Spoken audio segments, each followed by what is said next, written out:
TV Araguaia apresenta Agro em Destaque. Olá, amigos e amigas. Estamos iniciando mais um Agro em Destaque. Hoje nós temos um convidado mais do que especial. Primeiro, pela juventude. Quando eu vejo um empresário jovem, dinâmico, isso anima a gente. Mostra que está havendo renovação aí no setor.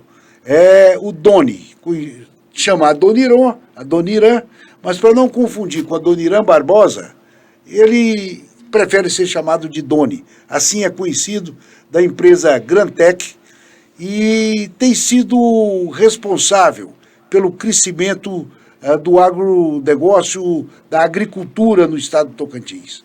Tem contribuído muito. Doni, alegria receber você no Agro em Destaque. Alegria é minha, César. Muito feliz de participar desse projeto e estamos juntos, né? A gente cresceu trabalhando, então a juventude nos acompanha. A gente é um pouco... não é tão jovem assim também, né? 38 anos no lombo, que nem diz o gaúcho, mas bem vivido e bem apanhado também, né? Doni, no sul do estado tem essa tradição, né?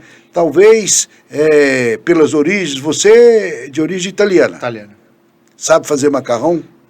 Bem feito, um macarrão, lasanha, uma fortaia, que nem diz o gaúcho. Pois é, lá a tradição é começar a trabalhar mais cedo.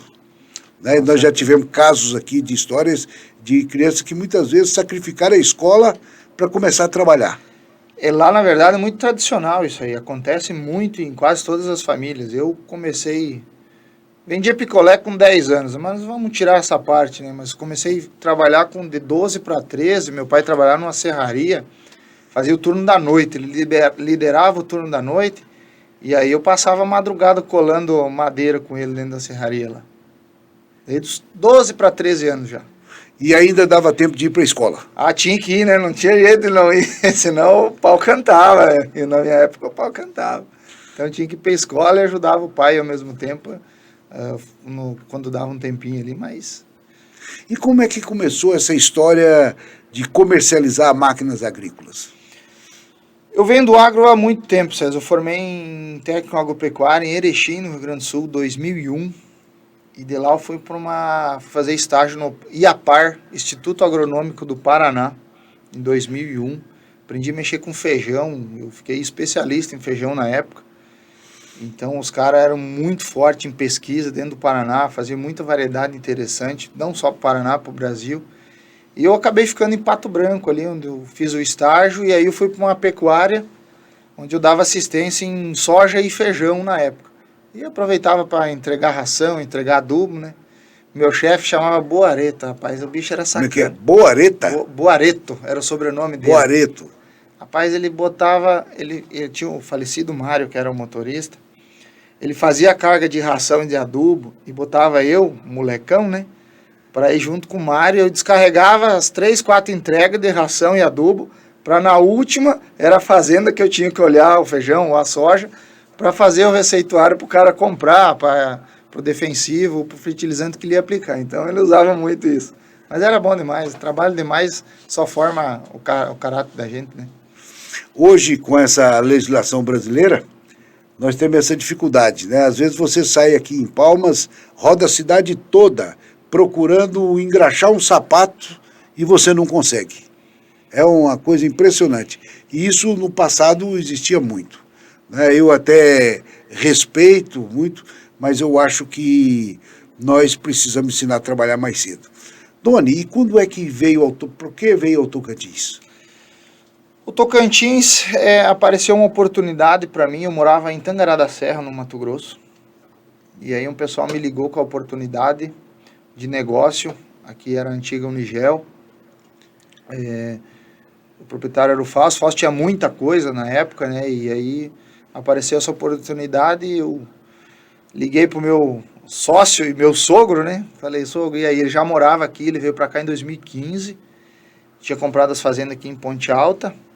E estava em busca de outro negócio. E aí acabamos combinando, viramos sócio em 2 lugares, né? Na filha e nos negócios, né? Hoje a sociedade da filha foi a melhor. Foi a melhor, com certeza. Eu já estava de casamento marcado, inclusive, até antes de aparecer esse negócio, muito em dúvida. Eu ia do Mato Grosso, vinha para Palmas, Mato Grosso. Ele já morava aqui, né? Minha atual esposa morava aqui. Então a gente ficava nesse vai e volta e Deus olhou e falou, rapaz, vou dar uma chance ali. Aí botou essa oportunidade, a gente acabou se acertando e acabamos comprando. Assumimos 1 de novembro de 2017. Aí transformamos o nome para Grantec e estamos aí há 5 anos e pouco aí como à frente da concessão da Case dentro do estado do Tocantins. Pois é. Uma coisa que é muito importante. As pessoas falam assim, o agro cresceu muito, mas isso não é por acaso, né? Isso tem muito trabalho, tem muita pesquisa, muita dedicação, né? Esse setor que você representa hoje foi um setor extremamente importante para o crescimento da produtividade e da produção no estado. Com certeza, César, porque primeiro eu queria contextualizar a história do povo que não conhece o agricultor ou vê um cara bem sucedido e acha que o cara nasceu assim. Mas ninguém vai ver a história do cara, se ele passou fome, se ele disputava carne com as onças quando veio abrir a área aqui, que era o que acontecia. Então esse cara que é bem sucedido hoje passou por isso. Às vezes trocou até de família, porque a mulher não aguentou, então esse cara veio fazendo a história e fortalecendo a vida dele. Aí chegamos hoje com máquinas mais modernas, maiores e com a necessidade de crescer mais rápido. Então eu acho que o nosso setor foi fundamental para o crescimento do agro no país, então não só no Tocantins, né? Tocantins ainda é uma fronteira que tem muito para abrir e eu sempre brinco que nós estamos num lugar privilegiado. Nós aqui no Tocantins, uma parte do Pará também, nós estamos sempre em franca ascensão. Então eu acredito que tem muito para acontecer aí e para melhorar daqui para frente ainda. Olha, a gente sempre defendeu o Tocantins, eu estou aqui desde o início, eu não canso de contar essa história. Cheguei aqui em 1980 como médico veterinário da Secretaria da Agricultura do Estado de Goiás, lotado na cidade de Araguaína, onde resido até hoje. Hoje eu tenho mais tempo em Palmas, mas ainda mantenho residência em Araguaína. E a gente viu tudo aqui nascer, e a gente defende isso, quer ver crescer. E eu fico entusiasmado quando vocês vieram e abraçaram a causa. Porque eu sempre achei que o gaúcho, eles fazem muita piadinha de gaúcho, mas faz de turco também, viu? Não pense que não. Mas o gaúcho abriu esse Brasil, né? Com certeza. Desbravou esse Brasil. Então, nós aqui do Tocantinense, nós temos que ser gratos a vocês. O gaúcho, na verdade, virou generalizado, né?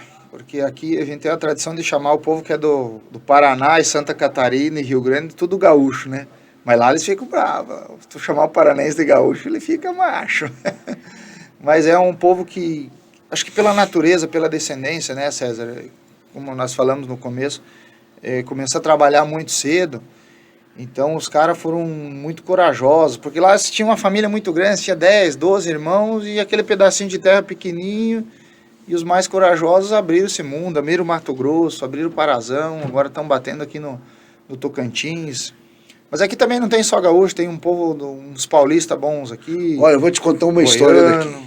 Eu, quando tive a oportunidade de representar o Estado lá no Parlamento Federal, eu, como deputado estadual, já tinha feito muita amizade com o pessoal da Assembleia Gaúcha. Uhum. E eu fiquei muito amigo do Giovanni Cherini, que até hoje é deputado federal.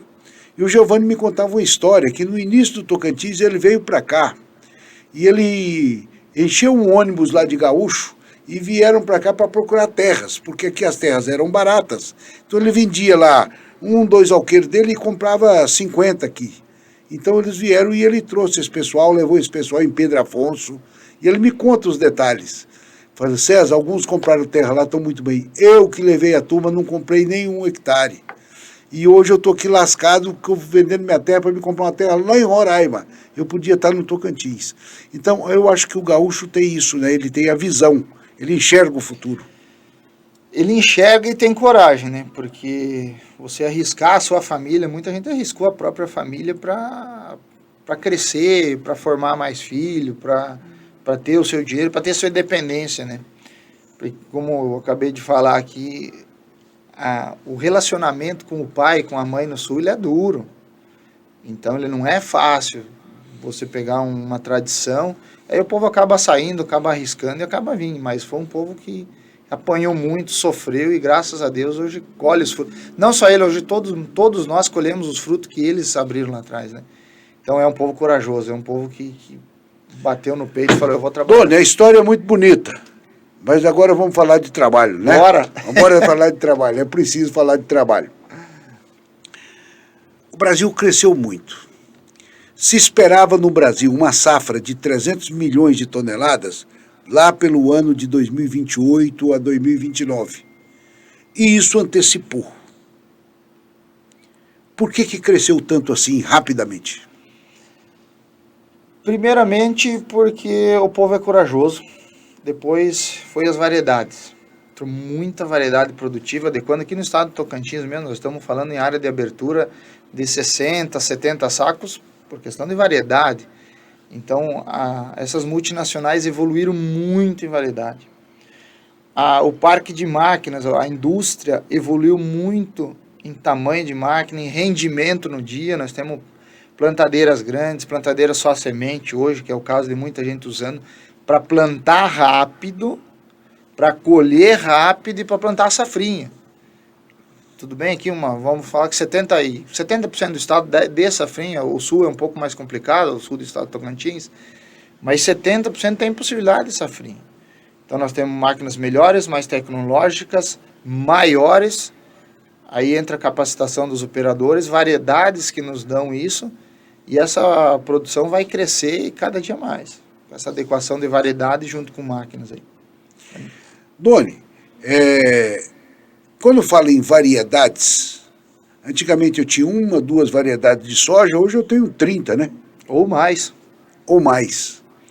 E ele é tão interessante, eu acho tão bonito, o produtor falar, eu plantei 89 não sei o que, é 8793, e o produtor já grava como número, só que tem tanta especificidade nelas que eu tenho X variedades para areia, para o cascalho, para argila, para muito sol ou muita chuva. Nós temos uma variedade Olimpo, por exemplo, que está batendo recordes aí nas fazendas. Só que é uma variedade que não aguenta muita seca, um exemplo. Então, se porventura ficar um veraneiozinho, ela vai apanhar. Mas esse ano ela foi espetacular. Teve gente colhendo 100 saco. 87 de média, aí teve produtor de talhão, né? Não estou falando de lavoura, mas pega um talhão de 230 hectares, no caso de um cliente nosso, que fechou 87 de média. Então, é espetacular. Nossa Senhora, para Tocantins, espetacular. O Sul não colhe isso com 60 anos de agricultura. Mas no Brasil, nós já temos algumas experiências, e lá em Goiás mesmo, que colheu mais de 100 sacas por hectare. Mas aí são mais talhões, né? São áreas mais preparadas. A média de uma lavoura dificilmente, é quase impossível. Hoje, se fechar a média do cara que planta 2, 3 mil hectares, fechar 100 sacos por hectare. Os Estados Unidos é o nosso maior concorrente na produção de soja. Durante muito tempo foi o maior produtor. Agora, quem passou a ser o maior produtor nos últimos 3 anos tem sido o Brasil. Nós vamos falar sobre isso, mas antes, Doni, nós precisamos faturar um pouquinho. Bora. Nós vamos para um rápido intervalo comercial e nós voltamos já já.